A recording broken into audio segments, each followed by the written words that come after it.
I have made a lovely new workspace in my studio that not only looks pretty in the back of shot, but it's practical too. The desk is on wheels so it can pull out and I can show you projects as I'm working on them.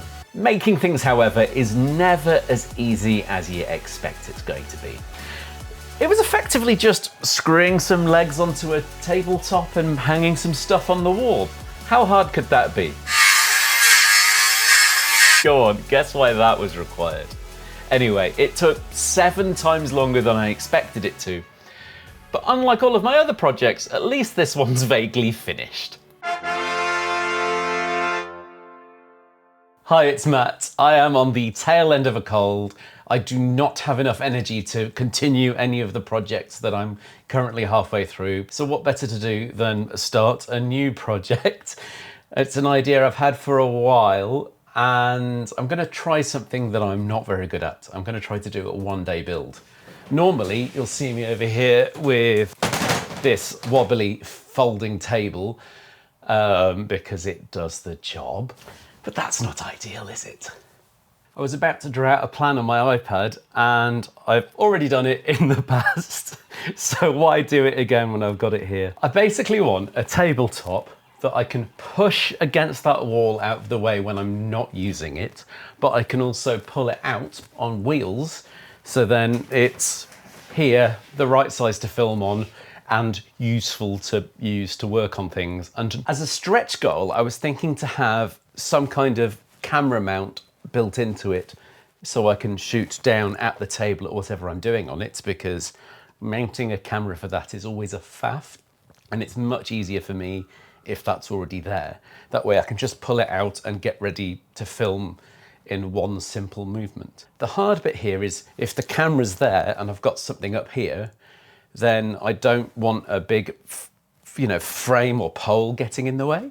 Some kinds of work tables actually have a shelf up here, so I could have my soldering iron and other bits on it. But that would need to be high enough that I can shoot through it, I suppose. What's happened before basically is I've got to the point where I've drawn all of this out. I've had all these lofty ideas. I've even had an idea that it could detach. And I've had that thing where there have been too many options, too many thoughts, too many ideas, and I just haven't started. So the plan right now is to just start. At the very least, I have a tabletop. It's not the right shape and size, but I have power tools. I have a pile of wood that I can use to make legs. I can go to a shop and get some wheels. But if that's all I end up with, it's still better than nothing. How do I start? I measure the gap, cut the tabletop. Wait, no, 1.20 meters, I was gonna say. And I have a windowsill here that'll be in the way.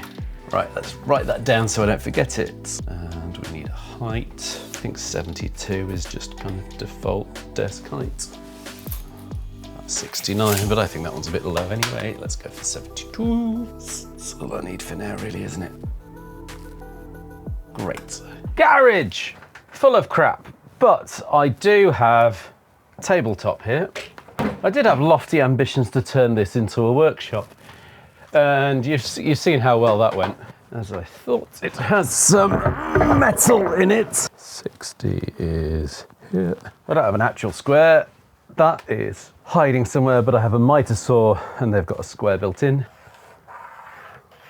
You might be thinking, Matt, why don't you put it down on a table? I don't have one. Well, I do, but it's full of shit.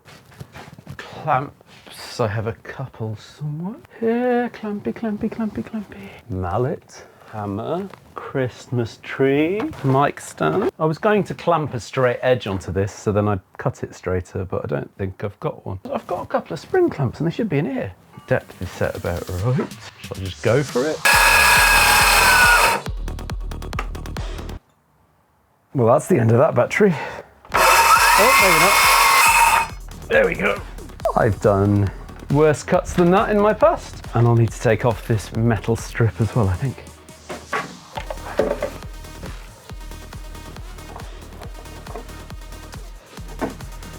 It's quite deep. Might end up putting that back in, just considering the size of the hole under there. Oh, that's a terrible edge. Nice. Function, not form. That's what I've got today. It's either happening badly or not happening at all.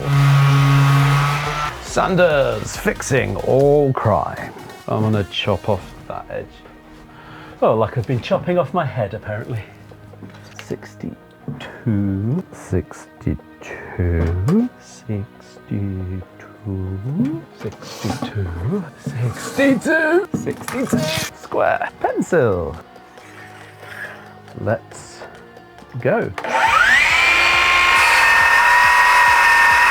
Of course, I finished the cut as the battery ran out on the camera, but... Yeah! Whoa, free shelf. It's vaguely straight.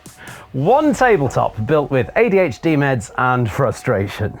Next, legs. But before legs, wheels. I need to go out and fondle some wheels, because I'm going to need to have an opinion on wheels, and looking online is not going to help. And while I'm out, I'll get a new sanding disc. Let's go shopping. It's 4 p.m.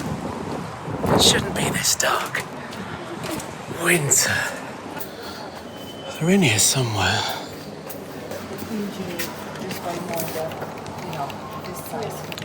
50mm wheel, it's a little small.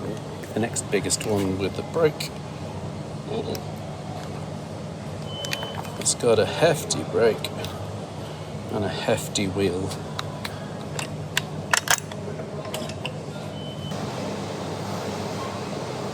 Where does it say the grit on here?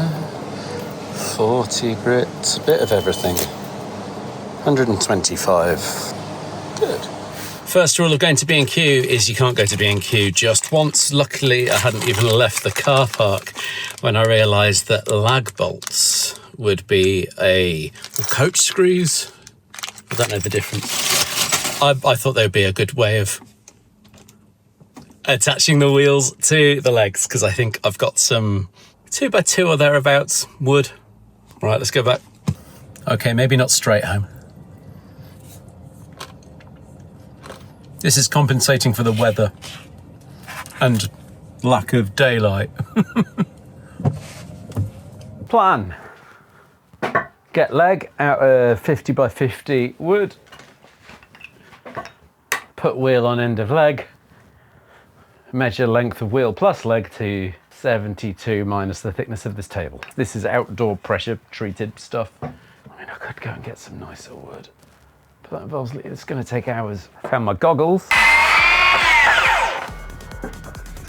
4 legs. I've got an 8mm shaft, so I'm going to drill a 7mm hole so it's stuck in, but not terribly. You blunt as... Let's try a 6. That's much better. So that's 1 done, 2, 3, 4. I like how I'm using this table that I'm making to make the table.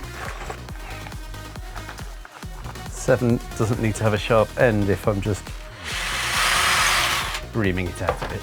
Get these on a little tighter. Oh, well, that handle's broken. Or I could try something dangerous. How well do you hold? That works quite well. Now for the worst part of any DIY, which is tidying everything up.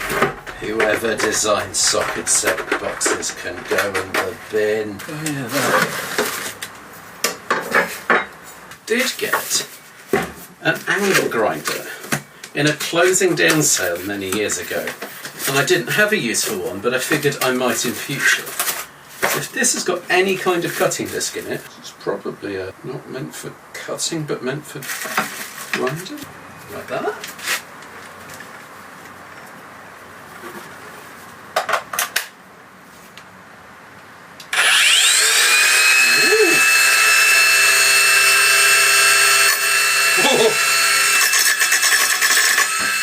I need to hold on to it a bit better than that, but that is cutting right through it. I should do it outside on the floor. I can hold it down with a paint bucket.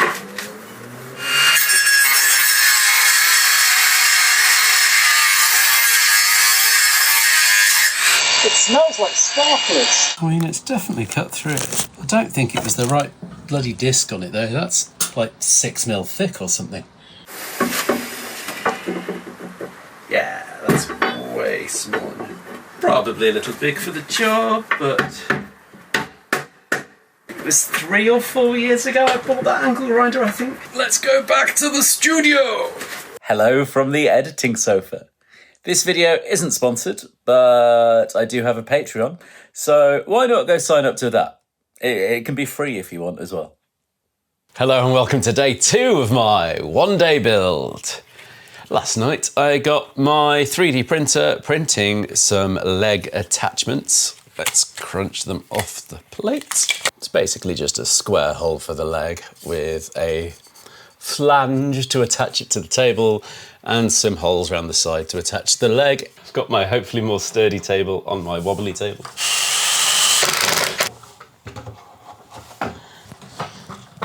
Oh yeah, that'll happen, won't it?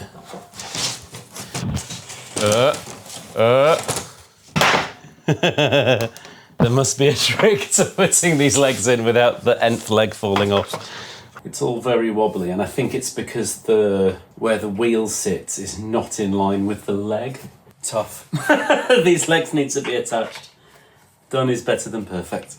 I do intend to attach some ply and, make it a bit more sturdy, give it some triangles. Yeah, this is the problem with the wheels and the way I've mounted them. It's off centre. There's some torque going on here no matter what. Despite the change in t-shirt, it is still the same day.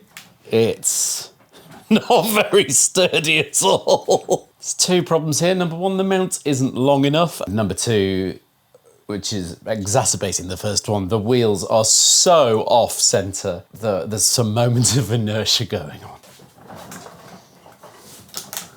Some crunching noises.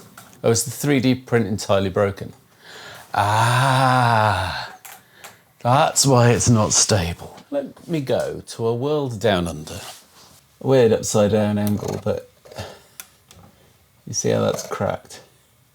I need a plan of action to have at least some kind of resolution to this project by the end of today. I might continue, this might not be the end of the video. I think I'm going to leave it as it is and continue fitting it in the space. But while I'm doing all of that, I will let my printer be printing a slightly beefier version of these mounts. Yes, quickly flip into Fusion and beef them up a little bit, I think. Yes, cheers. I should point out, I've just thought that it hasn't even cracked where there's a layer line or any specific weak point that I can think of.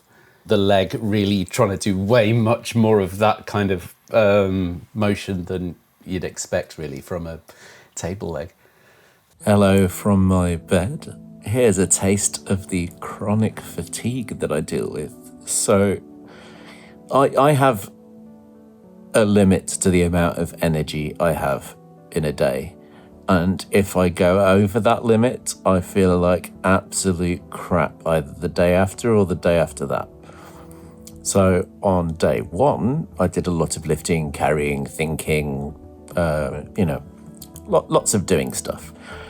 And because I was frustrated and in the zone and just wanted to get something done, noticed that I had kind of used up a lot of my energy, I pushed through and kept going. And then on day 2, I did a bit more, but I also had a podcast recording and, other live stuff to do, shopping, cooking, all of that stuff. So today comes around and I think, okay, I'll finish it off. But I have hit a wall. I am feeling the knackeredness from day 1 today, 2 days later, and then having moved furniture around and gone up and down stairs and been on calls and cooked dinner and all of this kind of stuff. Even the most basic day-to-day things add up to feeling like crap, even if you felt so well that you could be angle grinding for the first time ever 2 days before. And there's just such highs and lows of this. And I don't even, relatively speaking, don't even have it that bad. The really hard thing is listening to my body and Like, the right thing for me to do right now is to rest. Just lie here and rest. But that's dull, and I wanted to finish the thing.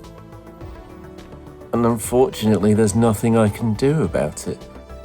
Because if I go and finish the thing anyway, I'll be feeling as bad as this or worse for even longer. I can barely string a sentence together at this point. It is now day 3 of this one-day build. Let's stick a new leg mount on, then let's move this furniture out of the way, shove it against the wall, and call it a done job. This piece I printed way thicker. I used a 0.8mm nozzle, and I've added some extra ribs in for being more solid in more angles. Boom. Yeah, that's way stronger than the other ones. Okay, furniture moving time. Ooh, I think I've lost some stuff behind here. I wondered where this was. Yay, it fits.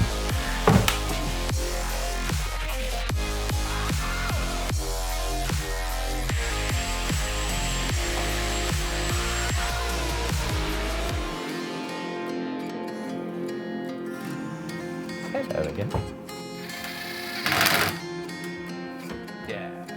We're on day 4 of this one-day build. I might make a little pair of rubber bumpers or TPU bumpers on my 3D printer just to stop it marking the wall so much. But for now, that'll do. What I have done though is removed storage, and this would be nice so then I could use it as a desk to work at this way around. And then I can sit here and, I don't know, solder and have all of my soldering stuff up against the wall. Or I can get this table and then pull it out. It's nowhere near as wobbly as before. It's a reasonable height to work on rather than a short one, because I'm a tall person.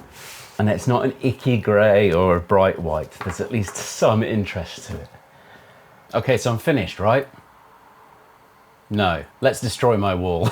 Pencils, giant pencil. In theory, I should be able to fit a wide one and a thin one with a bit of space either side. You can tell when I'm looking for something because I start doing crab hands. Well, that's more hollow than I expected. I'm using these butterfly style wall mounts because they expand out behind plasterboard, or drywall, as I believe the Americans call it. Okay, those 2 screws lined up, so if I move this along this way, these 2 screw holes should align in 2 separate holes, and they do. This one's slightly lower, but that's fine because there's uppy-downy adjustment in this. It's the lefty-righty adjustment that's a bit harder. I was originally going to paint these before hanging them, then I realised if I did that, they'd never end up getting hung, so they can be painted later. I've worked out why my 7mm drill bit is blunt. It's because it's a wood bit that I use on plasterboard. Because these are relatively trustworthy as attachment methods go, and they need a 7mm hole. I'm getting there!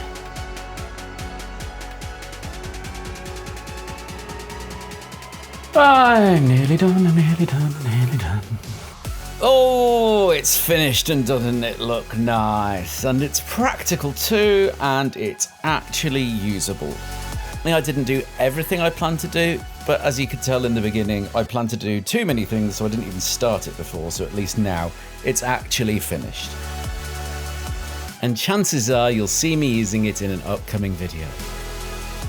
Ta-ta for now, goodbye.